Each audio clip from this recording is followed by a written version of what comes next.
মই শ্ৰদ্ধাৰ সনাতন ধৰ্মাৱলম্বী লোকসকললৈ এইখিনি কথা মই কৈছোঁ। আপোনালোকে তথ্য জনা আইনৰ অধীনত প্ৰশ্ন উত্থাপন কৰক। মই কথাখিনি আপোনালোকক উত্থাপন কৰিবলৈ গৈছোঁ। সত্য কথা কোৱা আৰু সৎমাৰ্গ প্ৰদৰ্শন কৰা এজন সন্তৰ কাম।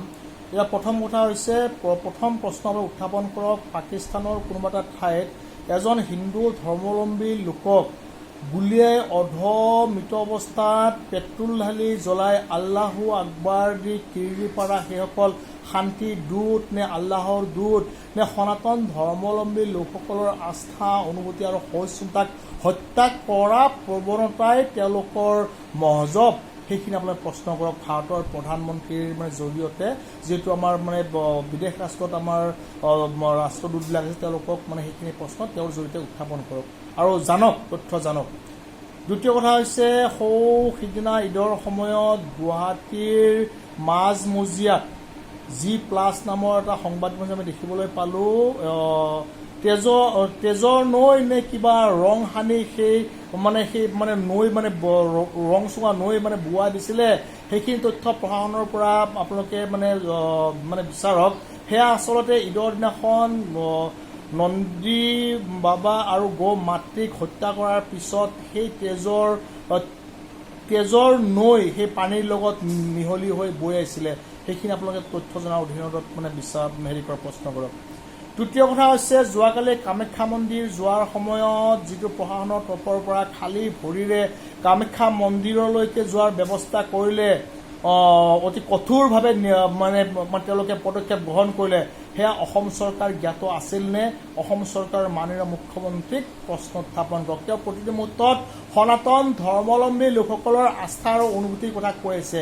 তেওঁৰ আস্থা আৰু অনুভূতি ক'ত? যোৱাকালি যেতিয়া কামাখ্যা মন্দিৰ যোৱাৰ সময়ত হাজাৰ হাজাৰ লোকৰ যেতিয়া আমি সমাগম পাইছিলোঁ, নিজেও খালী ভৰিৰে গৈছিলোঁ আৰু যিসকলে সেই উৎকট গৰম সহ্য কৰিব নোৱাৰি ধৰি পৰিছিলে, তেওঁলোকক আমি শুশ্ৰূষা কৰিছিলোঁ। এজন সন্ত হিচাপে সেই সময়ত অসমৰ মুখ্যমন্ত্ৰী জ্ঞাত আছিল নে? প্ৰশাসনে নিজাববীয়াকৈ কৰিছে না কাৰোবাৰ অভিসন্ধি আছিলে? আপোনাৰ প্ৰশ্ন উত্থাপন কৰক। প্ৰতিটো মুহূৰ্তত সনাতন ধৰ্মাৱলম্বী লোকসকলৰ ওপৰত এয়া অগ্নি পৰীক্ষা কিয়? চতুৰ্থতে প্ৰশ্ন কৰক। আজি আমি সংবাদ মাধ্যম শুনিবলৈ পালোঁ, এটা সংবাদ মাধ্যম যোগে কোনোবা এজন পাৰ্লামৰ ল'ৰাক অসম আৰক্ষীয়ে গ্ৰেপ্তাৰ কৰিলে। ধন্যবাদ অসম আৰক্ষী, খুব ভাল পাইছে আপোনাক গ্ৰেপ্তাৰ কৰিছে শান্তি শৃংখলা অটুট ৰাখিবলৈ, খুব ভাল কথা।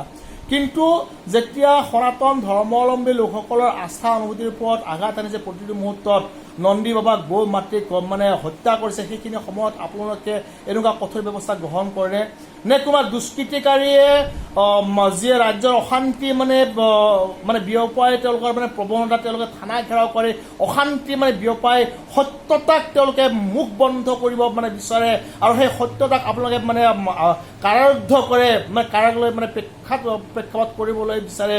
সেয়া কি কংসৰ শাসন চলি আছে নে কিহৰ শাসন চলি আছে? কিন্তু ভগৱান শ্ৰীকৃষ্ণ সদায় আছে আৰু অজৰ অমৰ ভগৱান শ্ৰীকৃষ্ণ সুদৰ্শন চক্ৰ ঘূৰি আছে, সময় ঘূৰি আছে। সময়ে কাৰো পৈতৃক সম্পত্তি নহয়।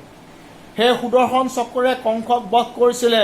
যেতিয়াই ধৰ্মৰ ওপৰত আঘাত হৈছিলে, ধৰ্মীয় লোকসকলৰ সহিষ্ণুতাৰ ওপৰত আঘাত আহিছিলে, প্ৰতিটো মুহূৰ্তত ভগৱান শ্ৰীকৃষ্ণই তাৰ বিচাৰ কৰি গৈছিল আৰু বিচাৰ কৰিব বুলি মই ভাবোঁ। আৰু যিসকল সংবাদ প্ৰতিটো মুহূৰ্তত এনেকুৱা সংবাদ মাধ্যম যেনেকুৱা গল ফুলাই, আমি যাক টেটুফালি চিঞৰা বুলি কওঁ, টেটু ফুলাই কৈ প্ৰচাৰ কৰে, তেওঁলোকে কিয় একপক্ষীয়ভাৱে এনেকুৱা ধৰণৰ প্ৰচাৰ কৰিছে আমি জানিবলৈ বিচাৰিম। তেওঁলোকে কিয় নিৰপেক্ষভাৱে, কিয় সেই ল'ৰাজনে সেইখিনি কথা ক'বলৈ বাধ্য হ'ল, কিয় তেওঁলোকে এইখিনি প্ৰচাৰ কৰিবলৈ সাহস নহ'ল? এয়াই নেকি সংবাদ মাধ্যমৰ নৈতিকতা? মই জানিবলৈ বিচাৰিম তথ্য জনা আইনৰ অধীনত। জয় শ্ৰীৰাম, জয় মা কামাখ্যা। আৰু যিসকল ভক্তগণৰ যোৱাকালি বহুত কষ্ট হৈছিলে, তেওঁলোকক মা কামাখ্যাই আৰোগ্য কৰক, মই প্ৰণিপাত জনাইছোঁ আৰু তেওঁলোকক সোনকালে সুস্থ আৰু সবল কৰি উঠাওক। জয় শ্ৰীৰাম, জয় হিন্দু ৰাষ্ট্ৰ, জয় অসম।